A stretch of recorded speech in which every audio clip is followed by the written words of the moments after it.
Gandhi, would you please tell us what Baba has to say about diet? Whether he preferred any special foods to be eaten? Just what had happened? What did Baba say? Well, Baba said that food is a necessity of life, and everyone, as much as possible, should take wholesome food that is most suitable to him.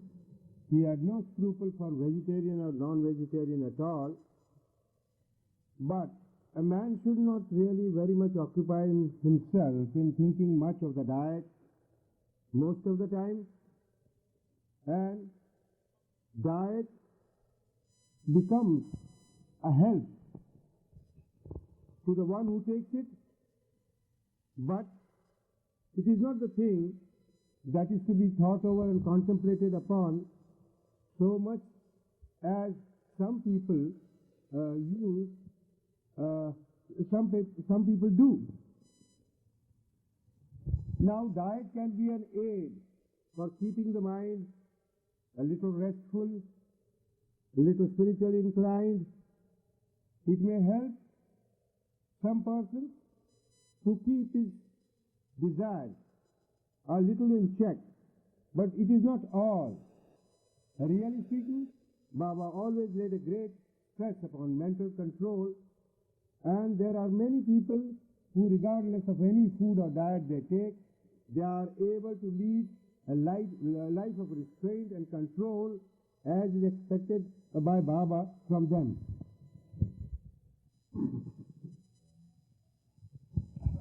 Kenmore, would you speak about that? Meher Baba stated to me in 1959 that there was no need for me to concern myself with diet as a principal occupation of life. A poem about Hafiz had been read at the time, in which Hafiz complained that how could he support this huge mountain when he has become like a reed? How could a reed support a mountain?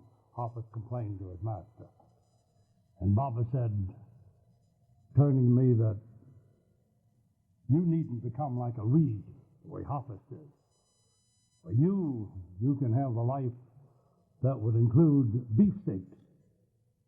And later, in a poem that Baba wrote to me, he said that when I returned to New York, I should spiritually be eating Baba, but physically steak and pork. I recall that one person who had come to Meherjee had been a vegetarian for about 21 years. There was one visitor to Meherjee who had practiced a diet for 21 years of complete vegetarianism. Meher Baba promptly curtailed his vegetarianism and ordered him to eat everything from a pig to a kangaroo. And the only restriction imposed dietetically on this person was coffee or tea. So vegetarianism or meatarianism or any kind of food-arianism was not a primary consideration for following the master on the path of love or the path of spirituality, which leads ultimately to self-realization. It is strict obedience to the master, which would demonstrate love for the master and also complete surrender. If one continuously lays his head on the feet of the master and keeps it there, he is obeying the master. He is surrendering to the master. And this is the surest way of getting to the goal. Because as Meher Baba said in November 1968, I am not only the way, but also I am the goal. Meherjee, would you tell us what Baba has to say so far as eating or diet being important for spiritual advancement. Yes, I have been always a non-vegetarian, but at the same time, I relish also vegetarian diet. Baba always said that diet has nothing to do with the spiritual progress of a being. Diet, say meat, pork, bacon, such things. If you eat and you can digest and keep your health in good shape, that is all right. Same way, vegetarian food also. If someone eats vegetarian diet, he never objects that he should eat meat or these things. In short, drinks or food has nothing to do with the spiritual progress of a person, provided the one controls the habits. If you overeat even vegetables, you get diarrhea. If you overeat any meat or non-vegetarian food also, it causes upsets of stomach. So food has nothing to do, provided you keep your health in good shape. And he never objected people having different diets. To vegetarians, he never said that you stop eating vegetables and start non-vegetarian diet. Now you want to know something about Baba's orders to his lovers, those who live near him and those who live away from him. As a matter of fact, when Baba was in body, the question of the order reaching his lover did not arise for the simple reason that those who live near him could get orders from him where they were, and those living at a distance from him, the orders could reach him through correspondence. So, the orders anyway would go to the ears and the mind and the heart of all his lovers, irrespective of the fact whether the lovers stayed near him or away from him. Now the point that arises when Baba is not in body. How can a man, a Baba lover, never having seen Baba, or even having seen him a few times today, what should he, in what form should he expect Baba's orders and follow them? The thing is, Baba has left behind enough material in the form of his writings, in the form of those who lived with him for a number of years. These things could be very easily referred to. If I give you an instance of the followers, the millions of followers of Avatar, of the Prophet, say of Christ, of Rama, of Krishna, of Zoroaster, and few others, they need not have seen them at all. It is out of their literature, out of the things that they left behind as a legacy for humanity. They could gather all the material and intelligently just find out what would make his beloved happy, the way that he would live his life. And I'm sure that referring to his own conscience and the material that is left behind by Baba, one can easily arrive at conclusion the way of life that Baba would want him to lead and that he should lead. Remember that God lives in a state of total invisibility and in silence. Meher Baba, the God-man, the Avatar, when he was in body, was the God-man. Now that he has left the body, he has become what he always is, always was, and always will be. As the incarnation of love, which he was literally, he has left behind as his legacy to humanity this eternal fact and work to practice love. Now, spirituality is really a very practical endeavor. And how practical can it become? It is taking the love that we find in Meher Baba, accepting this love in ourselves, and giving selfless service to others. In continuously remembering Meher Baba, the incarnation of love, we are forgetting ourselves. In forgetting ourselves, by serving others, we are continuously remembering Him, who also are in these others. So this is how love, with selfless service, is serving the Master, serving God, who is without form, but ever present in us and ever present with us. Your main question is the orders, how the others who have been away from Baba should carry out his orders.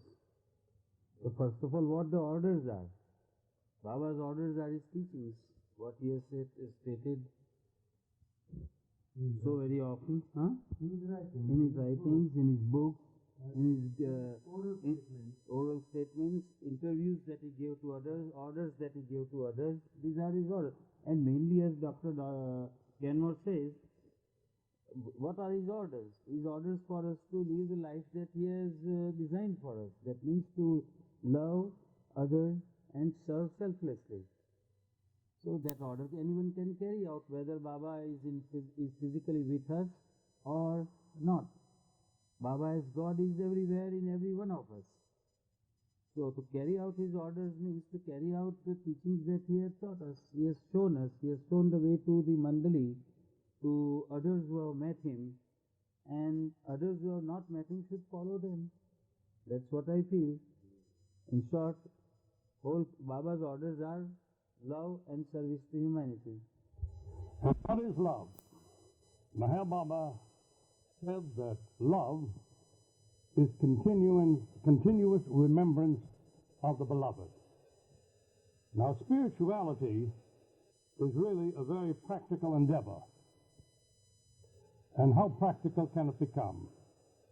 It is taking the love that we find in Meher Baba, accepting this love in ourselves, and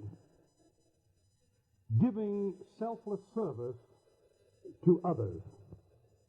In continuously remembering Meher Baba, the incarnation of love, we are forgetting ourselves. In forgetting ourselves, by serving others, we are continuously remembering Him, who also are in these others. So this is how love, with selfless service, is serving the Master, serving God, who is without form, but ever present in us and ever present with us. Our main question is the orders, how the others who have been away from Baba should carry out his orders. So first of all, what the orders are? Baba's orders are his teachings, what he has stated so very often, in his writings, in his books, in his oral statements, interviews that he gave to others, orders that he gave to others. These are his orders. And mainly, as Dr. Kenmore says, what are his orders? His orders for us to live the life that he has designed for us. That means to love others and serve selflessly. So that order anyone can carry out, whether Baba is physically with us or not. Baba as God is everywhere in every one of us. So to carry out his orders means to carry out the teachings that he has taught us. He has shown us, he has shown the way to the Mandali, to others who have met him, and others who have not met him should follow them. That's what I feel. In short, whole Baba's orders are love and service to humanity. How you would actually try to do what Baba wished. Yes, Turn out no, right. Yes, no, In other words, if you were faced with a decision yes. and And you didn't know what Baba actually wanted because he was not there to tell you personally what to do. well, whatever we feel best, we take our decision. In thinking about Baba, we just think about Baba and take the decision what we feel best. About taking, Baba said that someone would have to take a certain amount of suffering of his, and Baba naturally gives suffering known to him in the way he likes to act to the mandal and to his lovers. But the lovers themselves are not conscious of the purpose of suffering or how it is given by Baba. It is quite likely that he will distribute the suffering undoubtedly, and the individuals suffer in their own way, unknowingly. They do not know that the suffering is actually given. They may have an inkling also, they may have a feeling that the suffering is given by Baba.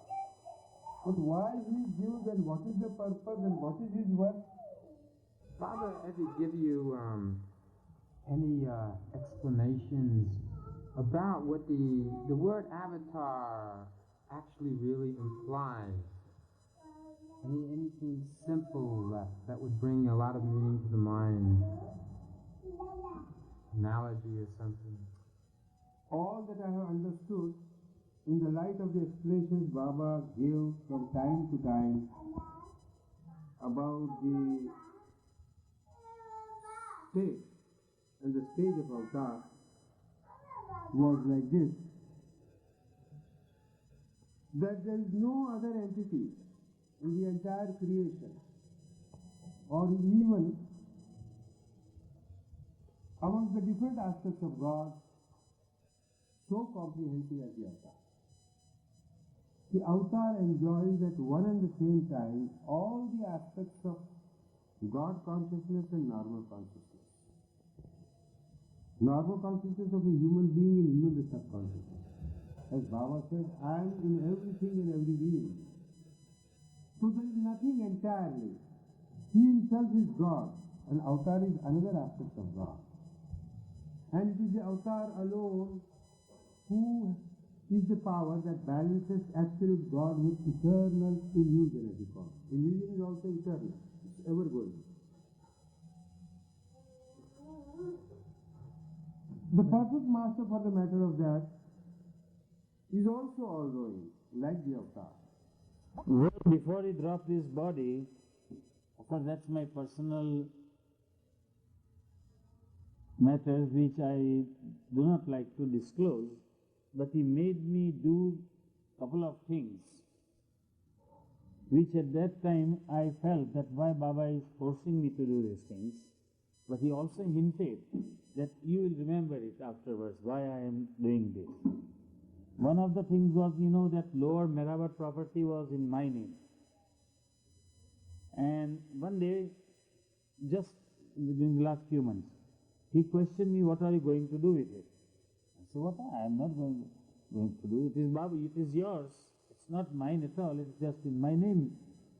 And I said that, have you made a will of it? Have you put this into your will that it will ultimately go to Baba Trust? I said, where is the necessity of making a will? I will just now transfer it to the trust. But just I uttered this, he said, oh yes, very good, immediately do it. Immediately means so much immediately that he fixed a date that by this date you get it done. And I had to spend over 5,000 rupees to get that thing done by paying tax and transfer and something. He made me do that. And I'm happy that I could do this during his, during his prayer when he was there. He was very happy that I did it. Same way he made me do something else in which a big amount was involved. So naturally I felt that such a big amount. Then he gave me time and I said, all right, whatever you tell me, I will do it. So do it, doesn't matter. You will come to know why I asked you to do this. I did that. And then he inquired about my business. During the last days, no one was allowed to talk to him anything about business or a personal affair. Unless Baba puts that question to you, we have to reply. Nothing, not a word of outside we were allowed to talk. If he calls us and if he asks us something, only to the point we are allowed to reply. After some long time, period of 2-3 years, nearly inquires that how is your business? I said, Baba, it's very good. I've paid up all my debts and it is growing. and I'm sure it is still, Ray, he says, it will grow to such an extent that you will not be able to cope with it. And during 1 year, 1.5 years, it is almost 2 years, it has grown like anything. And remember that big amount which I talked to you, I have received more than double in this period. These are things which are, I don't know. He said, you will remember it afterwards. Just this one. We never thought that he was going to drop his body so soon.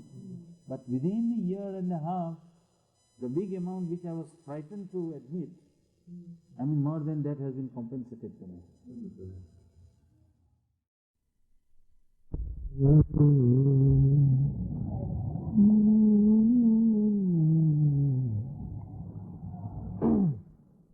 अज़ल के रोज़ से गर्दिश में जामे मेहरबाबा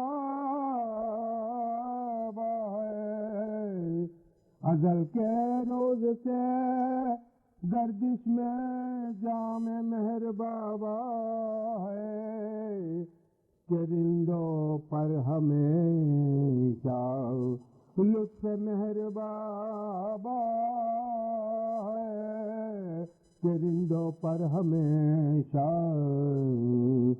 लुत्फ़ मेहरबाबा है. Now the translation. From the day of the very beginning of time, the cup of love of Meher Baba is in circulation. Because the grace of Meher Baba is ever there, universally on all those intoxicated in his love. Now I sing the second stanza. मदावाए दिले महजूम है हाँ मदावाए दिले महजूम है जिक्र दिल नवाज उनका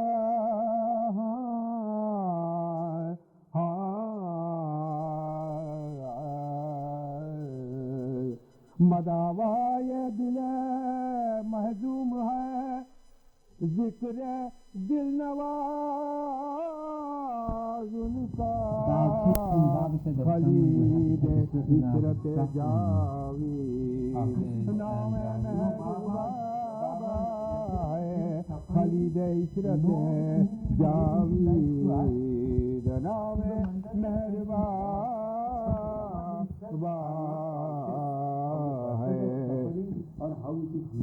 The heart soothing topic of him, Meher Baba, the heart soothing topic of him becomes the healing balm of the heart vexed with grief.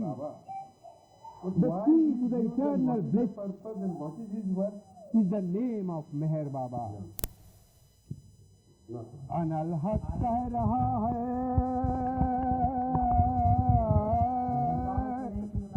अनल हक कह रहा है जर्रा जर्रा जो मस्ती में है